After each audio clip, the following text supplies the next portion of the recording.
Alright folks, I have something here that I get every now and again, and I buy them whenever I can because I really like these cars. They're kind of unusual, but let me tell you what this is.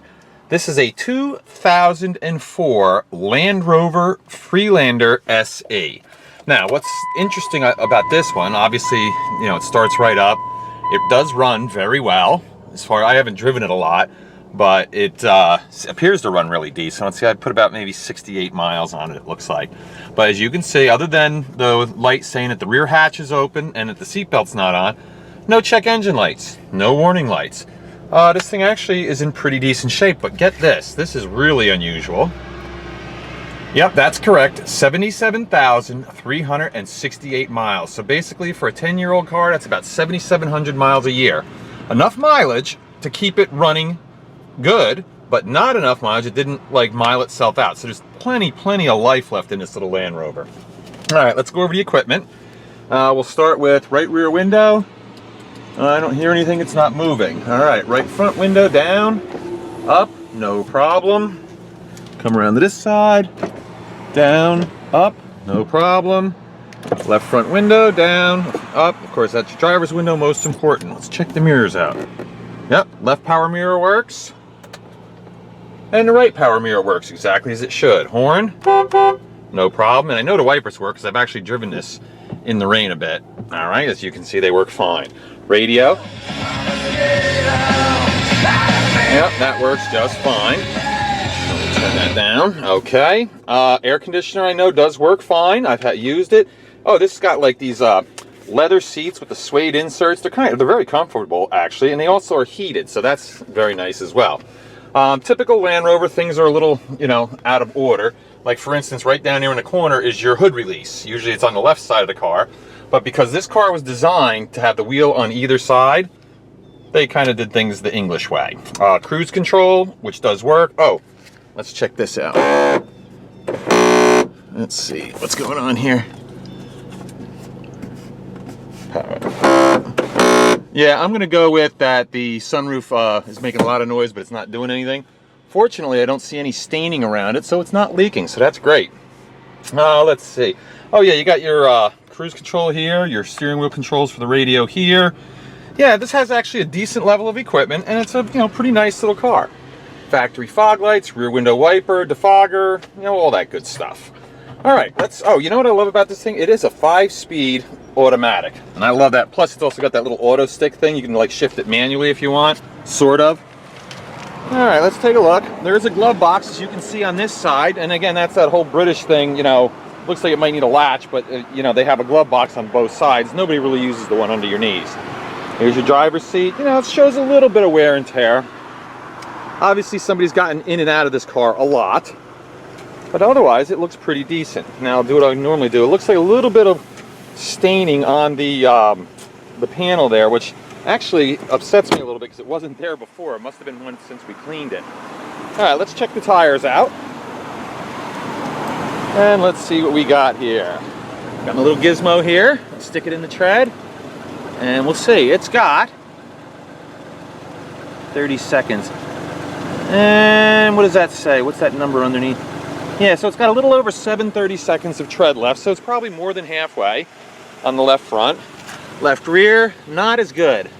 I'm gonna guess you're gonna want to replace that rear tire there. Yeah, because that's only about 230 seconds of tread. The spare tire looks almost brand new, so maybe you only got to buy one tire. Yeah, I mean, look at that. That's like 9.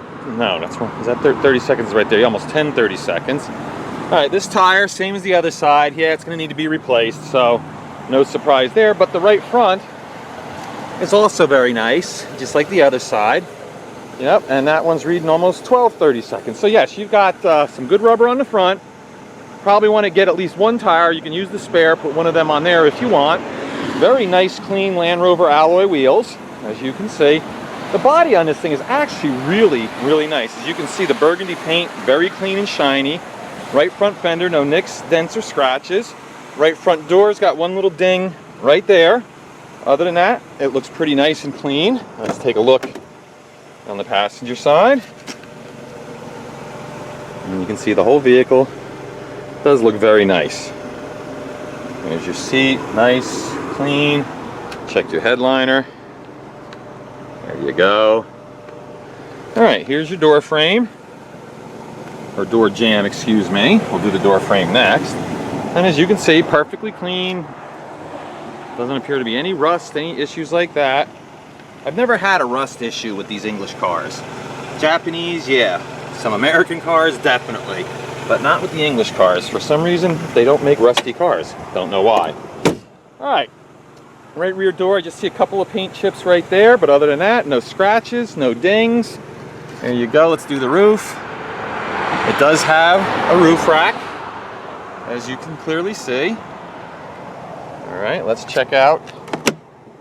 Oh, I gotta open the door from, do this the old-fashioned way, huh?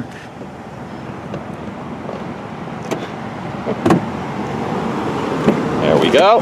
Okay. Here's your door jamb. As I said, nice and clean. Here's your back seat. Passenger area, very nice, very clean. Oh, a little bit of a booger on the seat right there. Don't know what that is, but no big deal. All right, here we go. Down the door frame. There you have it. Close that. Close that. All right. Right rear quarter panel. No nicks, no dings, no scratches. The fender, whatever they call these things, they're in great shape. Locking gas cap does work. I put gas in this vehicle. Let's see, your rear hatch, tinted glass. Like I said, the wiper there. It's got the rear window defogger. Freelander V6, spare tire. And look at this, was made in Solihull, England. I'm sure that's not how they pronounce it. All right, here's your back. Now it's kind of neat. You know, this is a smaller SUV, but it does have this split fold down seat. So you can actually carry, you know, quite a bit of stuff. Here's your headliner back here. You can say pretty nice and clean. I mean, a couple scrapes on the rear door panel, but everything appears to be nice and neat. And I love this. Watch this. See the windows down? Watch when you hit it. It just does that automatically. When you pull on the thing, it opens. So the window actually seals really nice. And what that does, makes it nice and quiet. There's your door frame in the back. There's your door jamb. This is just a nice car. All right, left rear quarter panel. Looks like maybe a couple little stone chip. Oh, actually, no, that's dust. Yeah, a lot of pollen on the car. I apologize for that. Like, we just finished cleaning this yesterday, and the pollen already is all over it. So right rear quarter is good. Or left rear quarter, excuse me. This is your left rear door. Open that up. And there you go. Here's your door jamb. Again, nice, clean, no rust. Passenger compartment. There you go. And the door jamb.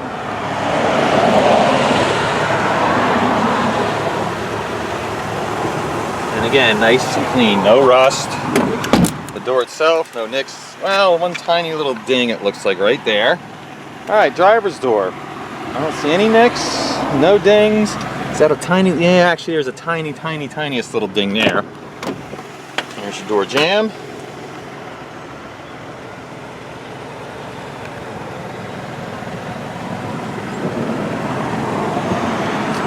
And of course, we've already gone over the passenger area, but we're gonna go there, here, and here's your door frame. Very nice. Okay. Close that up. Like I said, it's the SE model. Your left front fender looks to be very nice and clean. Oh, you know one thing I didn't do? I'm gonna walk back here and I'll do it now. Because I always like to do underneath the vehicle. Not sure, but people seem to like this. So there you have it. And yeah, you can actually see that it is all-wheel drive or four-wheel drive, but it's actually all-wheel drive. It does have a drive shaft in the back. All right, move around to the front. The front of this vehicle actually is really nice. These headlights look like they're almost brand new. The bumper has barely any scrapes or nicks in it. And it's just a neat looking little car. It's got the tow hook there. Like I said, it's not a bad looking vehicle at all. All right, let me come underneath. We'll take a look.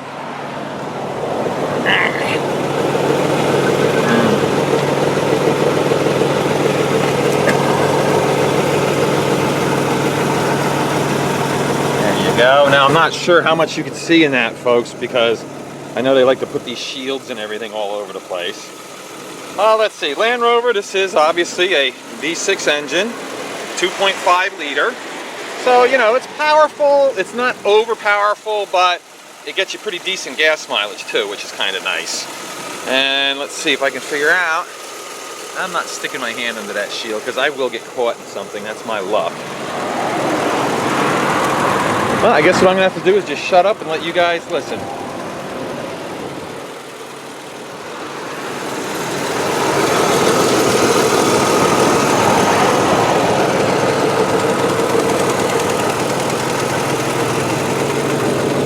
Well, there you have it. And I know from I have revved this up, I'm pretty sure there's definitely no high rev knocks. There's no drivetrain noise, nothing like that.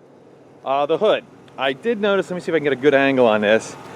You can see it right above where it says Land Rover there. There's a couple of minor dings, but overall, this is just a really great looking little SUV. But no matter how good it looks, it doesn't matter if it doesn't run good. So what we're gonna do next is we're gonna take it for a ride and you can see how good this actually runs. All right, folks, we're gonna take it for a ride now. One thing I always like to do is you saw this vehicle start before. It was ice cold. Started up, no problems, no smoking, none of that weird stuff. Now that it's been warmed up for a while, I'm gonna start it again. And this is something you always wanna do on pretty much any used vehicle. You wanna start it cold and you wanna start it hot because different problems can manifest themselves. All right, as I said, this is a 5-speed automatic gearbox. It is all-wheel drive and it does work, and I will demonstrate that for you as soon as we get back. And we're gonna take it for a ride and see what you guys think. It's actually pretty quiet. Yeah, just a nice little car. It's actually a pleasure to drive. Like I said, it's peppy enough, you know, it's got the V6 engines, but I think because of the 5-speed manual, or I'm sorry, 5-speed automatic, you know, you're probably going to get pretty decent gas mileage. As I've said, I didn't really drive this a lot, so I don't have a lot of experience. Now we're doing 55 miles an hour, and everything seems fine. Let go of the steering wheel. We're tracking down the road straight, even though the front tires aren't, or is it the rear tires that are in bad shape? Rear tires. Front tires are in good shape. So it doesn't feel like anything wrong in the rear end. And one thing I can say about this vehicle that I really like, they're very tight. Even for, you know, kind of a top-heavy SUV-ish kind of vehicle, it does seem to handle pretty well. And it's on the small side, so it's got a pretty good turning radius, which I'm about, hopefully, to demonstrate right now. As you can see, normally, you know, any kind of larger vehicle, I have to do a little K-turn here, but not this one. Now, what I'm going to do is I'm popping this into the kind of automatic manual mode here, so you can see how we shift it manually. Second. Third, fourth, and of course fifth, and now we're doing about 60. So yeah, like I said, it does get up and go pretty good. All right, next thing we're gonna do is I'm gonna do a little brake test, and all that really is gonna consist of is me pulling into this vacant lot across from my place, slamming on the brakes, let go of the steering wheel, and what you wanna do is keep your eyes on the steering wheel, because basically all you can tell from the video is whether this thing, you know, goes wildly right, left, you know, anything like that. Tells you there might be a brake equalization problem. And I'm pretty certain this doesn't have that, but like I said, I like to demonstrate things rather than tell you things. All right, pulling it a lot here. I usually do this at about 25 miles an hour, slam on the brakes. You know, not too fast, but not too slow either. Pull over here, hands off, and okay, I've got good news for you guys. Hopefully you noticed, you probably couldn't hear this like I could, but if you noticed, the wheel did a little of this. Well, what it was doing is that was the anti-lock brakes activating, because we were on a patch of gravel there when I slammed on the brakes, and rather than just like skidding forwards, you know, the anti-lock brakes worked. So what that does, it stopped us in a very straight line, which was really nice. I love anti-lock brakes. Even though this thing does have airbags, I prefer the anti-lock brakes, but guess what? You get both with this vehicle. All right, next thing I'm gonna do is I'm on this driveway. I'm gonna guess it's maybe a 24 degree or so incline, maybe a little better. So right now we're facing uphill pretty good. What I'm gonna do is I'm gonna step on the gas. I want you guys to listen and watch how the vehicle launches forward. If this were a front only or rear wheel drive only vehicle, basically it would stay in place and the wheels would just spin and kick up gravel. Because we're on a pretty steep hill, we're on gravel. But because this is all-wheel drive, you'll see that it works just fine. Here we go. And what's interesting, I don't think you can tell it on the video, but I could feel it, is because it's all-wheel drive, it's a no-brainer. You don't have to think about it. But I could feel the traction on each wheel switching back and forth as the computer was deciding which wheel, you know, should have the power. But as you can see, we're still on gravel, and the thing gets up and goes really well. So again, even though it's, you know, a funny little English vehicle, this is actually probably really good in the bad weather. And Lord knows it rains a lot in England. I've been there and experienced it. So yeah, you would definitely want something that's good in the rain, snow, sleet, whatever. And that's this vehicle. All right, let's do a recap. This is a very low mileage 2004 Land Rover Freelander SE. Has 77,370 miles on it. From everything I can see, it seems to run really well.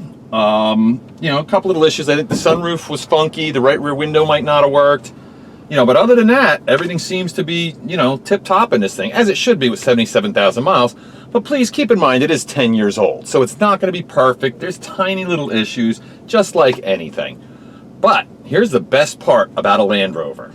They have absolutely terrible resale value. I don't know why. So you're going to be able to buy this very, very cheaply. And it's just a really nice looking car. Now, what we're going to do is I'll pop this camera off. Sorry about my terrible camera work here. I'm by myself. And I'm going to take another walk around the outside of the car so you guys can get, you know, a final look at this thing. There we go. Oh, I do want to announce I do have a clean New Jersey A title for this, meaning there's no salvage history, there's no mileage issues. I do have a clean title. Oh, this is what I thought I saw. I see a couple little dings right there in the hood. But like I said, this is just a really, really overall nice looking car in and out. And you can see it's very handsome. Deep tinted glass in the back.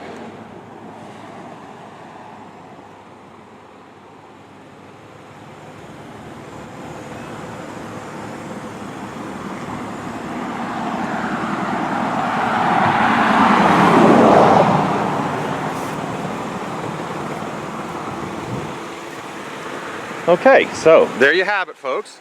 Anybody wants to have a relatively inexpensive, really nice Land Rover with extra low mileage, this would be the one for you. Thanks.